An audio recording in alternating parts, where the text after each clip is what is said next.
Hepatitis B. దీనికోసం మనం కాస్త వివరాలు తెలుసుకునే ప్రయత్నం అనేది మనం చేద్దాం.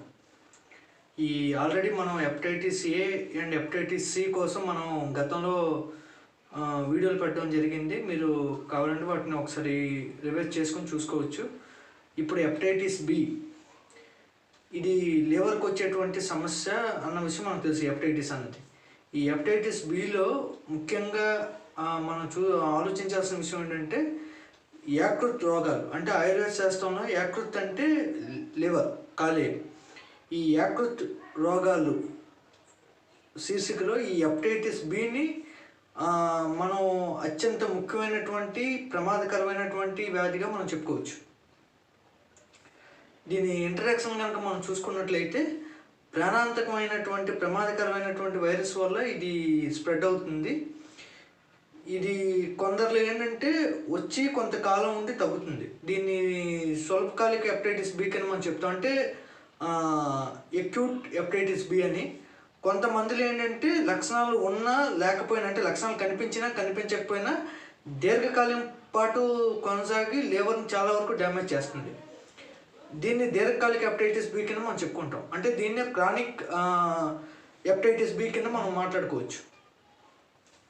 దీని తాలూకు ఇంక్యుబేషన్ పీరియడ్ మనం చూసుకున్నట్లయితే 1 to 6 months. అంటే ఈ వైరస్ బాడీలో ప్రవేశించిన తర్వాత ఎవరి బాడీలోకి అయితే ప్రవేశించిందో వాళ్ళ యొక్క ఇమ్యూనిటీ స్థాయి బట్టి 1 నుండి 6 నెలల పాటు కాలం పడుతుంది దీని తాలూకు లక్షణాలు బయటపడడానికి. కానీ ఈ వైరస్ వల్ల లివర్ చాలా వరకు డ్యామేజ్ అవ్వడానికి కానీ జనరల్గా పట్టేటువంటి టైము 1 to 6 months. ఇది సాంక్రమికంగా వచ్చేటువంటి వ్యాధి. అంటే ఒకరి నుండి ఒకరికి అనేది స్ప్రెడ్ అవుతుంది. ఇది దీని తాలూకు ఇంట్రాక్షన్. ఇకపోతే అసలు ఈ హెపటైటిస్ బి రావడానికి కాజెస్ ఏంటి, కారణాలు ఏంటి అనేటువంటి విషయాన్ని కనుక మనం చూసుకున్నట్లయితే మొట్టమొదటిగా మనం చెప్పుకోవాల్సింది, కొంతమంది కొన్ని రకాల మందుల్ని నేరుగా మెడికల్ స్టోర్లో తీసుకొని యథేచ్ఛగా వాడుతూ ఉంటారు. ఆ మందులు అంటే ఎప్పుడైనా సరే పొరపాటున ఎవరైనా రెఫర్ చేయడం వల్ల లేదా డాక్టర్ ప్రిస్క్రిప్షన్ అయినా సరే ఆ టైంలో వాళ్ళకి ఆ మెడిసిన్ ఇవ్వటం వల్ల వాళ్ళకి ఏదో కొంచెం బాగుండేసరికి ఏంటంటే మళ్ళీ ఇంకా డాక్టర్ని సంప్రదించకుండా ఆ మెడిసిన్ మనకు బాగా సూట్ అయింది కదా అని డైరెక్ట్గా స్టెప్పులు కొనేసుకొని వాడేస్తూ ఉంటారు. అలా యథేచ్ఛగా మందులు వాడేవాళ్ళు ఈ హెపటైటిస్ బి అనేది కనిపిస్తుంది. ఇక తర్వాత విషయానికి వచ్చేసరికి ఏంటంటే మనందరికీ తెలిసినటువంటి ముఖ్యమైనటువంటి విషయం ఆల్కహాల్. ఈ ఆల్కహాల్ అపరిమితంగా తీసుకునే వాళ్ళలో కూడా ఈ హెపటైటిస్ బి అనేది కనిపిస్తుంది. నెక్స్ట్ ఇంకోటి ఏంటంటే ఈ ఫ్యాటీ లివర్. ఈ ఫ్యాటీ లివర్ తాలూకా స్టేజ్ అన్నది థర్డ్ స్టేజ్. అంటే బాగా అడ్వాన్స్డ్గా ఈ ఫ్యాటీ లివర్ అన్నది కనుక దీర్ఘకాలం పాటు కొనసాగినట్లయితే వాళ్ళకి కూడా ఈ హెపటైటిస్ బి వచ్చేటువంటి అవకాశం ఉంది. ముఖ్యంగా పారిశ్రామిక వ్యర్థాలకు కనుక మనం గురైనట్లయితే అప్పుడు కూడా హెపటైటిస్ బి స్ప్రెడ్ అవ్వడానికి అవకాశం ఉంది. నెక్స్ట్ ఎప్పుడైనా సరే మన శరీరానికి ఐరన్ లాంటిది ఏమైనా గుచ్చుకుంది అనుకోండి, ఇనుము ఏమైనా గుచ్చుకుంది అనుకోండి, దానివల్ల మనం కరెక్ట్గా టెట్నస్ అంటే ఈ టీటీ ఇంజెక్షన్ లాంటివి గట్రా చేయించుకోకుండా ఆ గాయానికి పూర్తిగా మనం కేర్ తీసుకోకుండా కనుక మనం నెగ్లిజెన్సీగా వదిలేయడం వల్ల కూడా ఈ హెపటైటిస్ బి వచ్చేటువంటి అవకాశం ఉంది. ఇంకొక ముఖ్యమైనటువంటి విషయం ఏంటంటే అరక్షిత లైంగిక సంబంధాలు. అంటే ఇప్పుడు అంటే సరి అయిన ప్రాపర్ ప్రొటెక్షన్ లేకుండా ఇల్లీగల్ కాంటాక్ట్స్ కనుక మనం ఉన్నట్లయితే ఈ సెక్సువల్ వల్ల కూడా మనకి హెపటైటిస్ బి అనేది స్ప్రెడ్ అయ్యే అవకాశం ఉంది. రక్తము, వీర్యము, జనేంద్రియ స్రవాలు, బహిష్టు స్రావాలు, ఉమ్ము, మలద్వార స్థానము, ఈ నోరు, ఇవన్నీ కూడా ఈ హెపటైటిస్ బిని స్ప్రెడ్ చేసేటువంటి ముఖ్యమైన అవయవాలుగా మనం చెప్పుకోవచ్చు. అంటే ఇప్పుడు నేను చెప్పినటువంటి ఈ ఈ ఈ ఐటెంలు అన్నిటి ద్వారా కూడా ఈ హెపటైటిస్ బి అనేది ఒకరి నుండి ఒకరికి సంక్రమిస్తుంది. అదేవిధంగా కొంతమంది ఔపరిస్టికం అని చేస్తారు. ఔపరిస్టికం గురించి కూడా మనం గతంలో ఒక వీడియో పెట్టడం జరిగింది. ఔపరిస్టికం అంటే ఓరల్ సెక్స్. ఈ ఓరల్ సెక్స్ వల్ల కూడా ఈ హెపటైటిస్ బి వచ్చేటువంటి అవకాశం ఉంది. కొంతమంది యానల్ సెక్స్ ఎక్కువ చేస్తారు, దానివల్ల కూడా ఈ హెపటైటిస్ బి వచ్చేటువంటి అవకాశం ఉంది. ఇమ్యూనిటీ కనుక మనకు తగ్గిందనుకోండి, అప్పుడు ఈజీగా మనం వైరల్ ఇన్ఫెక్షన్స్కి గురయ్యి ఈ హెపటైటిస్ బి వచ్చేటువంటి అవకాశం అనేది ఉంది. ఇప్పుడు ఇంజెక్షన్ తాలూకా నీడిల్స్ ఉంటాయి, నీడిల్స్. ఆ నీడిల్స్ ఒకరు వాడినప్పుడు ఆల్రెడీ ముందు వాడిన వ్యక్తికి కనుక హెపటైటిస్ బి కనుక ఉంటే రెండో వ్యక్తికి వచ్చేటువంటి అవకాశం ఉంది. కాకపోతే ఈ కారణాన్ని ఈ రోజుల్లో మనం అంతగా చెప్పుకోవాల్సిన అవసరం లేదు. కారణం ఏంటంటే ఇప్పుడు అంతా కూడా సింగిల్ యూజ్ నీడిల్స్ వచ్చేసినాయి కాబట్టి నాకు తెలిసి ఒక నీడిల్ని ఒకరికే అది ఒకసారి మనం యూజ్ చేస్తున్నాం ఇప్పుడు దాదాపుగా డాక్టర్లు అందరూ కూడా. సో ఇది అంతగా మనం ఈ కారణం నుండి మనం ఇప్పట్లో ఈ ప్రస్తుత పరిస్థితిలో మనం ప్రొటెక్షన్ అనేది చెప్పుకోవచ్చు. సో అది కూడా ఒక కారణం. నెక్స్ట్, వ్యాధిగ్రస్తుని యొక్క రక్తము పొరపాటున వ్యాధి లేని వారి యొక్క రక్తంతో కానీ కళ్ళల్లో కానీ నోట్లో కానీ పొరపాటున పడింది అనుకోండి, ఆ హెపటైటిస్ బి వైరస్ ఉండేటువంటి వ్యక్తి యొక్క బ్లడ్, అలాంటప్పుడు కూడా హెపటైటిస్ బి అనేది వచ్చేటువంటి అవకాశం అనేది ఉంది. నెక్స్ట్ ఇంకొకటి ఏంటంటే డెలివరీ టైంలో అంటే ప్రసవించేటప్పుడు మదర్కి కనుక హెపటైటిస్ బి ఉంటే బిడ్డకు వచ్చేటువంటి అవకాశం ఉంది. అంటే మదర్ టు చైల్డ్ అనేది ఇది సంక్రమిస్తుంది. సో అది ఒకటి కారణం. నెక్స్ట్, పచ్చబొట్లు కొంతమంది వేయించుకుంటారు. ఆల్రెడీ మీకన్నా ముందు ఆ పచ్చబొట్లు వేసేటువంటి అది మిషన్ ఉంటుంది కదా, ఆ మిషన్ కానీ పూర్వకాలంలో అయితే సూదులతో గుస్తూ చేసేవాళ్ళు. ఇప్పుడు కొన్ని రకాల మిషన్స్ వచ్చేసాయి. ఆ మిషన్ కావచ్చు, పూర్వకాల పద్ధతిలో కావచ్చు, దాన్ని వాళ్ళు మీకన్నా ముందు ఎవరికైనా యూజ్ చేసి ఉంటే, వాళ్ళకి కనుక హెపటైటిస్ బి కనుక ఉంటే దాన్ని వాళ్ళు ప్రాపర్ స్టెరిలైజ్ పాయింట్ ఆఫ్ వ్యూలో కనుక క్లీన్ చేయకుండా కనుక మీకు కూడా దాన్నే ఉపయోగించి కనుక వాళ్ళు పచ్చబొట్టు కనుక వేసినట్లయితే మీకు హెపటైటిస్ బి వచ్చేటువంటి అవకాశం అనేది ఉంది. అదేవిధంగా చెవికి రంధ్రాలు చేస్తారు మనకి చెవి పోగులు గట్ట పెట్టుకోవడానికి. అలాంటప్పుడు కూడా మనకన్నా ముందు వ్యక్తులకి హెపటైటిస్ బి ఉండి దాన్ని స్టెరిలైజ్ చేయకుండా దానితో మనకు కూడా ఈ చెవి కొట్టడాలు కానీ ఈ ముక్కు కన్నం పెట్టాలు కానీ ఇలాంటివి ఏమైనా చేసినట్లయితే అప్పుడు కూడా హెపటైటిస్ బి వచ్చేటువంటి అవకాశం ఉంది. అదేవిధంగా సేవింగ్ కిట్స్, కొంతమంది ఈ టూత్ బ్రష్, టంగ్ క్లీనర్ ఇటువంటివి ఇవన్నీ జనరల్గా ఎవరికి వాళ్ళే వాడతారు. ఈ సేవింగ్ కిట్స్ మాత్రం ఒకరిదొకరు వాడేటువంటి అవకాశం ఉంది. సో దానివల్ల కూడా మీకు ఈ హెపటైటిస్ బి అనేది వచ్చేటువంటి అవకాశం ఉంది. ఎస్టిడి, సెక్సువల్లీ ట్రాన్స్మిటెడ్ డిసీజెస్, లైంగిక వ్యాధులు, సుఖ వ్యాధులు, ఇలా ఎన్ని పేర్లైనా మనం దానికోసం చెప్పుకోవచ్చు. ఇటువంటి ఎస్టిడి ఉండే వాళ్ళతో కనుక మనం పొరపాటున సెక్స్ చేసినట్లయితే అరక్షితంగా అంటే కండోమ్ లాంటి ప్రొటెక్షన్ గట్రా లేకుండా గట్రా చేసినట్లయితే వాళ్ళతో మనం ఏమైనా యానల్ సెక్స్ కానీ లేదా ఓరల్ సెక్స్ కానీ ఇటువంటివి ఏమైనా కనుక చేసినట్లయితే అప్పుడు కూడా ఈ హెపటైటిస్ బి అనేది వచ్చేటువంటి అవకాశం ఉంది. అదేవిధంగా హోమోసెక్సువల్ పర్సన్స్ అంటే ఇద్దరు పురుషుల మధ్య శృంగార సంబంధం కనుక కలిగి ఉంటే వాళ్ళకి కూడా హెపటైటిస్ బి వచ్చేటువంటి అవకాశం ఉంది. ఒకవేళ లిస్బియన్ అంటే ఇద్దరు స్త్రీల మధ్య లైంగిక సంబంధం, సో వాళ్ళకి కూడా ఈ హెపటైటిస్ బి వచ్చేటువంటి అవకాశం ఉంది. కిడ్నీ డయాలసిస్ టైంలో కూడా హెపటైటిస్ బి వచ్చేటువంటి అవకాశం ఉంది. నెక్స్ట్, ఒక్కొక్కసారి మనకి హాస్పిటల్లో కూడా మనకు వాడేటువంటి కొన్ని పరికరాల్లోని జనరల్గా హాస్పిటల్లో ఇటువంటి హెపటైటిస్ బి వచ్చేటువంటి అవకాశం ఈ రోజు చాలా తక్కువ, ఎందుకంటే అవన్నీ స్టెరిలైజ్ చేసి ఉంటాయి. బట్ ఇన్ కేస్ ఎక్కడైనా సరే ఏదైనా మిస్ అయితే మనకన్నా ముందు దాన్ని ఉపయోగించుకొని పరీక్ష చేయించుకునే వాళ్ళు ద్వారా తర్వాత వ్యక్తులకు కూడా ఈ హెపటైటిస్ బి అనేది వచ్చేటువంటి అవకాశం ఉంది. అందుకే ముఖ్యంగా ఈ ల్యాబుల్లో పనిచేసే వాళ్ళకి, ఈ హాస్పిటల్లో అంటే ఆపరేషన్ థియేటర్స్లో గట్రా వర్క్ చేసే వాళ్ళకి, మెటర్నిటీ వార్డులో వర్క్ చేసే వాళ్ళకి హెపటైటిస్ బి తొందరగా వచ్చేటువంటి అవకాశం ఎక్కువ. కారణం ఏంటంటే వాళ్ళ తాలూకా రక్తం కానీ వాళ్ళ తాలూకా ఇవన్నీ కూడా చాలా తొందరగా ఆ వ్యక్తులకు అంటుకుంటాయి కాబట్టి అటువంటి వాళ్ళకి ఈ హెపటైటిస్ బి అనేది వచ్చేటువంటి అవకాశం అనేది చాలా ఎక్కువ. ఇవి ఈ హెపటైటిస్ బి ఫామ్ అవడానికి, ఒకరి నుండి ఒకరికి రావడానికి, అంటే సంక్రమణ అంటే ఒకరి నుండి ఒకరికి స్ప్రెడ్ అవ్వడం, వీటికి అత్యంత ముఖ్యమైనటువంటి కారణాలుగా మనం ఇవి చెప్పుకోవచ్చు. సరే, ఈ కారణాలు మనం తెలుసుకున్నాం. ఇప్పుడు ఈ కారణాలకి అసలు ముందుగా prevention is better than cure అంటారు. అసలు ప్రివెన్షన్ ఏంటి అనేటువంటి విషయాన్ని కూడా మనం తెలుసుకోవాలి. ఈ హెపటైటిస్ బికి ప్రివెన్షన్ కనుక మనం చూసుకున్నట్లయితే హెపటైటిస్ బి వ్యాక్సిన్ తీసుకోవడం చాలా ఉత్తమమైనటువంటి పని. ఇక రెండో విషయానికి వచ్చినట్లయితే ఇప్పుడైనా మనకి ఐరన్ లాంటిది ఏమైనా సరే గుచ్చుకున్నప్పుడు వారం రోజుల లోపే దానికి సంబంధించినటువంటి టీటీ ఇంజెక్షన్ చేయించుకోవడం, దానికి సంబంధించిన వ్యాక్సిన్స్ వేయించుకోవడం, ఇటువంటివి మనం చేయించడం అనేది చాలా మంచిది. చాలామంది ఐరన్ గుచ్చినప్పుడు టీటీ ఇంజెక్షన్ చేయించుకుంటారు. టీటీ ఇంజెక్షన్తో పాటు హెపటైటిస్ బి వ్యాక్సిన్ కూడా వేయించుకోవడం మంచిది.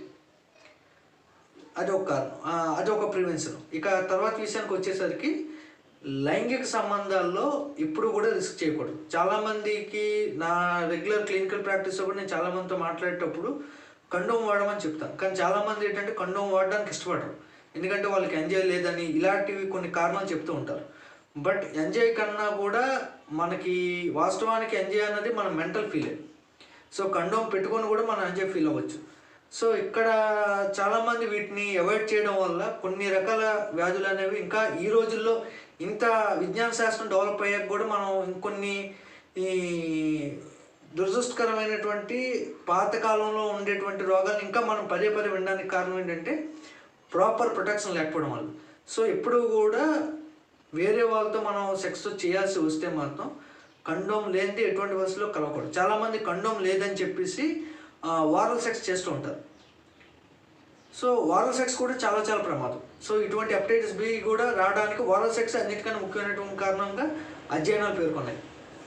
సో వితౌట్ కండోమ్ అన్నోన్ పర్సన్స్తో కానీ అదర్ పర్సన్స్తో కానీ ఇప్పుడు కూడా సెక్స్ చేయవద్దు.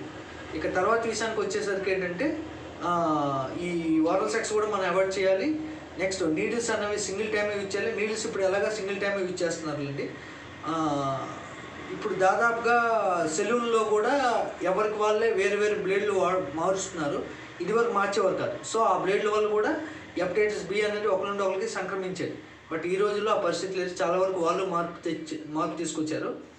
ఇక తర్వాత విషయానికి వచ్చినట్లయితే ప్రసవం టైంలో తల్లికి ఉంటే పిల్లలకు వచ్చేటువంటి అవకాశం ఉందని మనం చెప్పుకున్నాం, అదొక కారణంగా. బట్ ఇక్కడ ఒక చిన్న అదృష్టకరమైన సంగతి ఏంటంటే పొరపాటున తల్లికి హెపటైటిస్ బి ఉంది, పిల్లకి ఇంకా లేదనుకోండి, తల్లి పాలు పిల్ల నిర్భయంతరంగా తాగొచ్చు. అంటే తల్లి పాల ద్వారా హెపటైటిస్ బి రాదు, పాల ద్వారా రాదు. సో ఏంటంటే తల్లికి హెపటైటిస్ బి ఉన్నా పిల్లకి కనుక హెపటైటిస్ బి లేకపోతే తల్లి పాలు ఇవ్వడానికి ఏమాత్రం సంకోచించక్కర్లేదు. సో యథేచ్ఛగా ఇవ్వచ్చు. ఇక తర్వాత విషయం చూసుకున్నట్లయితే సాధారణంగా మనం బొగ్గ మీద ముద్దు పెట్టినా అలాంటి దగ్గర మనం పిల్లల్ని ముద్దు పెడుతూ ఉంటాం. అలా చేయడం వల్ల హెపటైటిస్ బి రాదు. అదే మీకు లిప్ లాక్ ఇచ్చారనుకోండి, అంటే నోట్లో నోరు పెట్టి మనం బాగా ముద్దులు పెడతాం కదా, అలాంటివి కనుక చేస్తే నోట్లో ఉండేటువంటి ఉమ్ము ద్వారా హెపటైటిస్ బి వైరస్ అనేది స్ప్రెడ్ అవుతుంది. సో అలాంటివి కాకుండా మనం మామూలుగా సాధారణంగా పక్క వ్యక్తులతో కూర్చోవచ్చు, అవన్నీ చేయొచ్చు. దానివల్ల కూడా మీకు హెపటైటిస్ బి అనేది స్ప్రెడ్ అవుతుంది.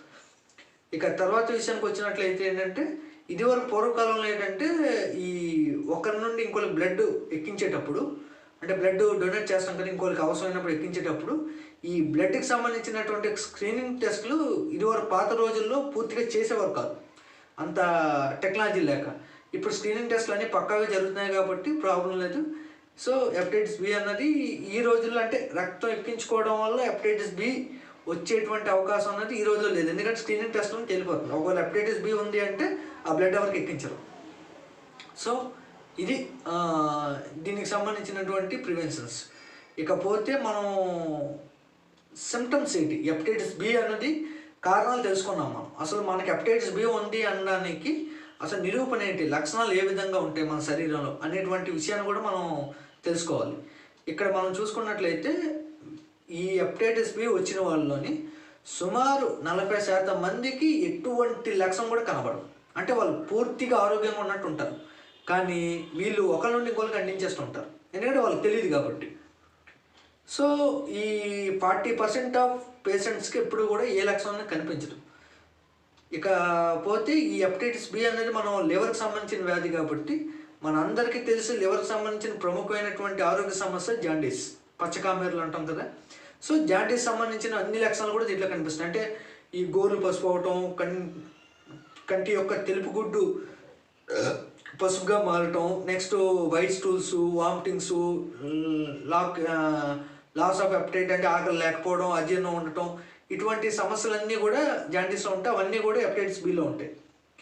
మనిషి నీరసంగా ఉంటారు.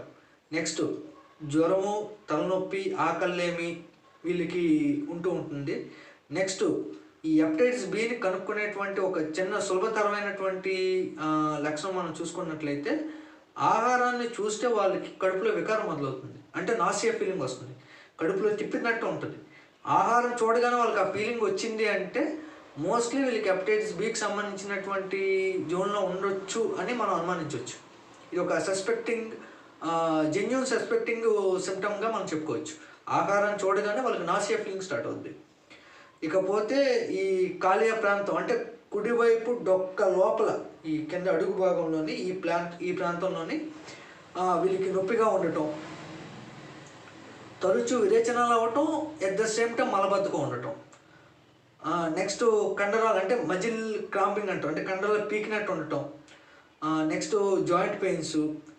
చర్మంపై వీళ్ళకి ఎరుపు రంగు దద్దులు వస్తాయి. అంటే మీకు పచ్చకామెర్ల సింటమ్స్తో పాటు చర్మం మీద కనుక ఎరుపు రంగు దద్దులు కనిపించాయి అనుకోండి, అది మన హెపటైటిస్ బి అని మనం కన్ఫర్మ్ అవ్వచ్చు.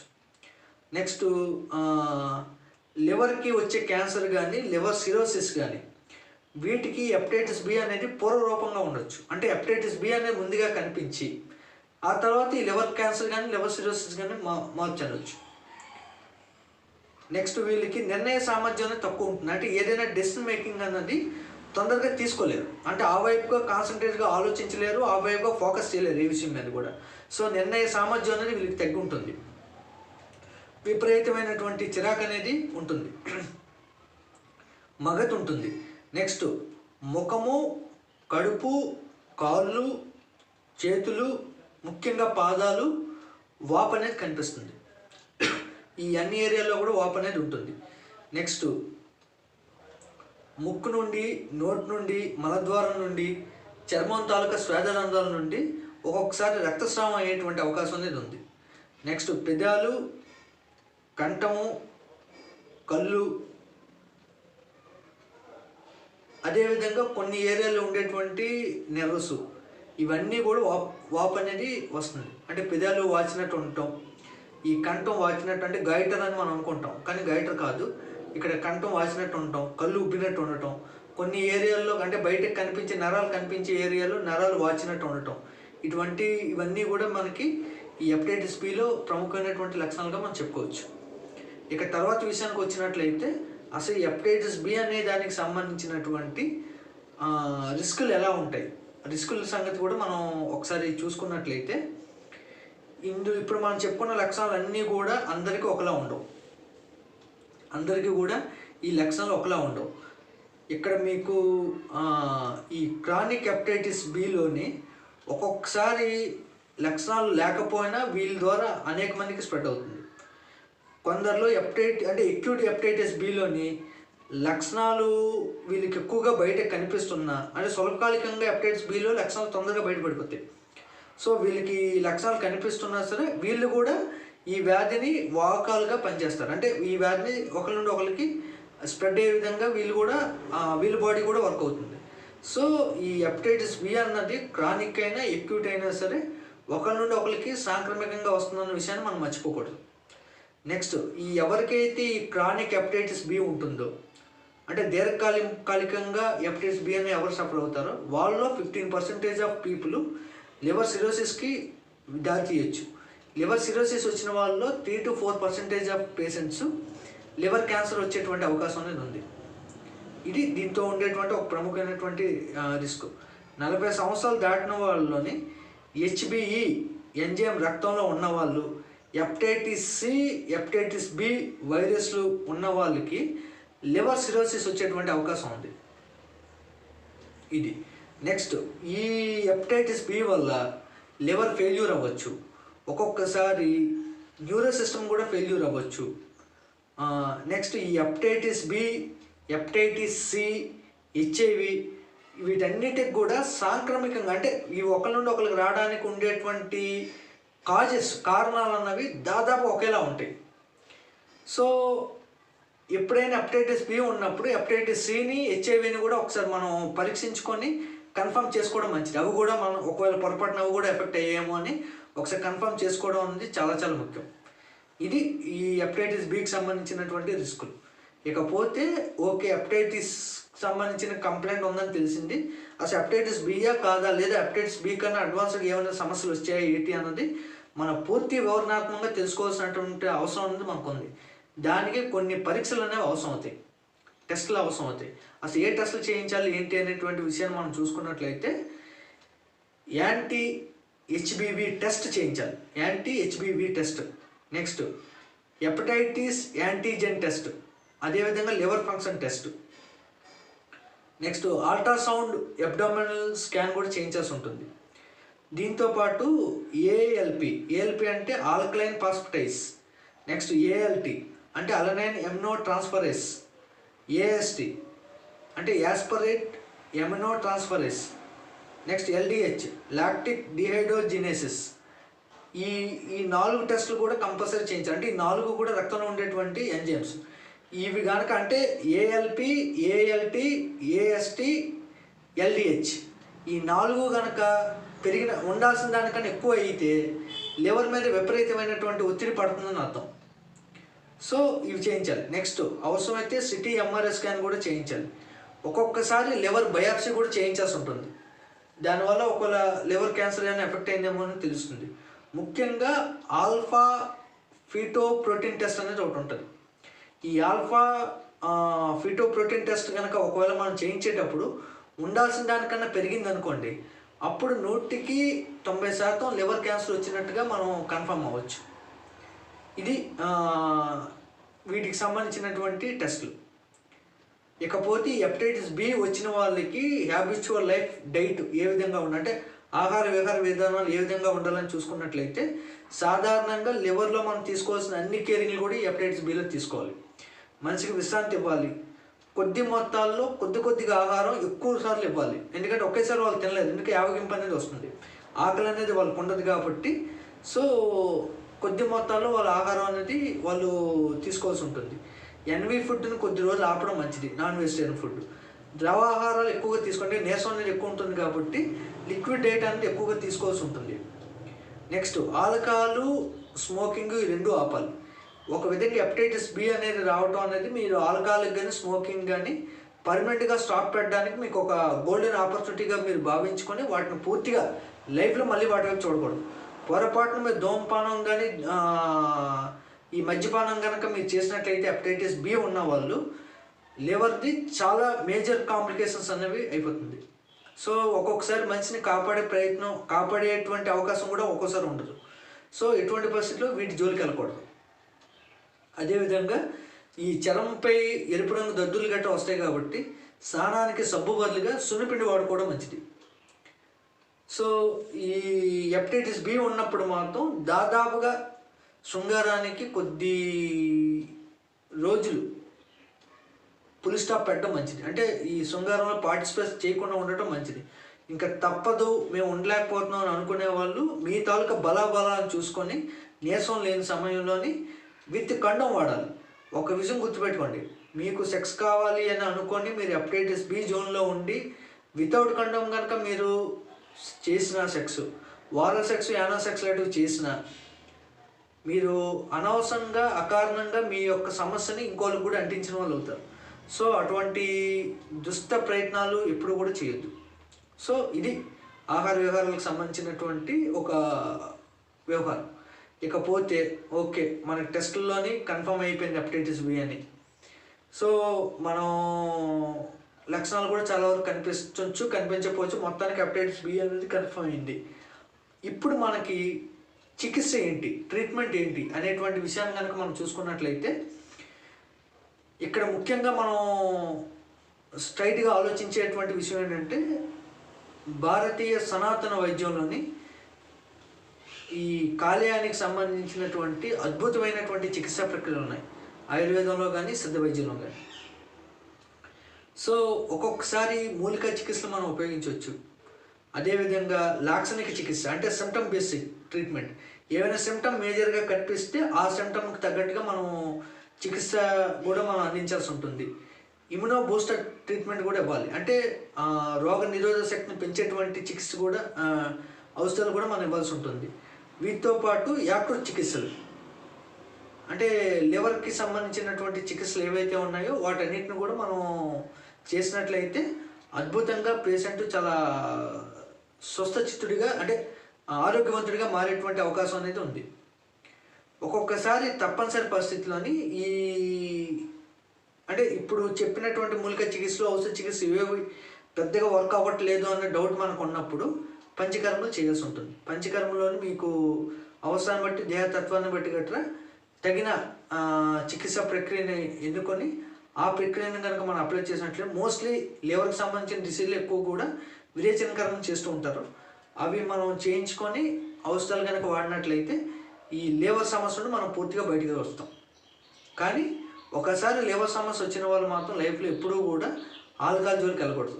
ఒకసారి వచ్చి తగ్గిన తర్వాత మళ్ళీ ఆల్కహాల్ తీసుకొని మళ్ళీ అదే లివర్ కంప్లైంట్ వచ్చి మన కళ్ళ ముందే చనిపోయిన వాళ్ళు మన చుట్టుపక్కల చాలామంది ఉన్నారు.